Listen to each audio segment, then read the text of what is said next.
मी जे असं म्हणतो आहोत की शिंदे पवार ह्यांच्याकडे जी माणसं आहेत हे सगळे चोर डाकू स्मगलर आहेत, खुनी बलात्कारी आहेत. त्यांना प्रोटेक्शन देणं, संरक्षण देणं हे यासाठी त्यांना सत्ता हवी आहे. सुनील शेळकेचं प्रकरण मी काढलं, बेकायदेशीर खनिज कर्माचं. कशी बेकायदेशीर तिथे खाणकाम सुरू आहे मावळ प्रांतामध्ये. त्यांचाच आमदार सुनील शेळके कोट्यवधी रुपयाचा चुना लावला सरकारला आणि अजित पवार त्याला संरक्षण देतात. असे असंख्य लोक आहेत. ईडीवाले, CBI वाले सगळे गोळा केले.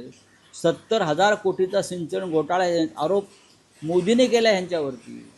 आता जो तुम्ही एका IPS अधिकाऱ्याला दम देतायत, हे मोठे शिस्तबद्ध आहेत ना. मी बेशिस्त खपावून घेणार नाही काय बोलतात ना ते. हे काय आहे? एका IPS अधिकाऱ्याला तुम्ही अशा प्रकारे दम देता, ते सुद्धा तुमच्या पक्षातल्या चोरांना संरक्षण द्या हे सांगण्यासाठी. मिस्टर अजित पवार कुठे गेला तुमचं डिसिप्लिन? डिसिप्लिन कोणासाठी आहे? शिस्त कोणासाठी आहे? आर्थिक शिस्त कोणासाठी आहे? बेकायदेशीर बुरमाचं प्रकरण करणं म्हणजे राज्याच्या तिजोरीला चुना लावणं. तुम्ही अर्थमंत्री आहात. हे प्रकरण समोर आल्यावर नैतिकदृष्ट्या अजित पवारांना सरकारमध्ये राहण्याचा अधिकार खरं म्हणजे उरत नाही. याआधी नैतिकतेच्या मुद्द्यावर अशा प्रकरणामध्ये अनेकांना राजीनामे द्यावे लागलेले आहेत.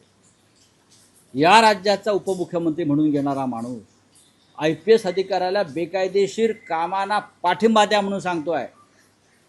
एक तरुण IPS अधिकारी या महाराष्ट्रातली, तिला सांगतोय तो की मी सांगतोय ते कर बेकायदेशीर काम, आणि इतरांना हे कायदा शिकवतात. अजितदादा पवार इतरांना कायदा शिकवतात. हे चालणार नाही, ते चालणार नाही, बघून घेईन, करून घेईन. तुम्ही काय करताय? तुम्ही सगळे चोरांचे सरदार आहात. तुम्ही महाराष्ट्र राज्य हे चोरांचं राज्य केलेलं आहे. एवढंच मी सांगतो. पोट चोरी त्याच्यामध्ये आलीच, पण तुम्ही अख्खा महाराष्ट्र चोरताय आणि महाराष्ट्राचं उत्तम प्रशासनाला तुम्ही भ्रष्टाचाराची कीड लावताय. आणि त्याला जबाबदार हे जे चाललंय ना काल, त्यांना लाज वाटली पाहिजे हो राज्याच्या मंत्र्यांना अशा प्रकारे उघडपणे फोन करणं दुसऱ्याच्या फोनवरून. कोणासाठी करताय तुम्ही? या दोन्ही उपमुख्यमंत्र्यांनी अर्धा महाराष्ट्र लुटला आहे. आता उरलेला महाराष्ट्र त्यांच्या हस्तकांनी लुटावा म्हणून ते प्रशासनावरती दबाव आणतात.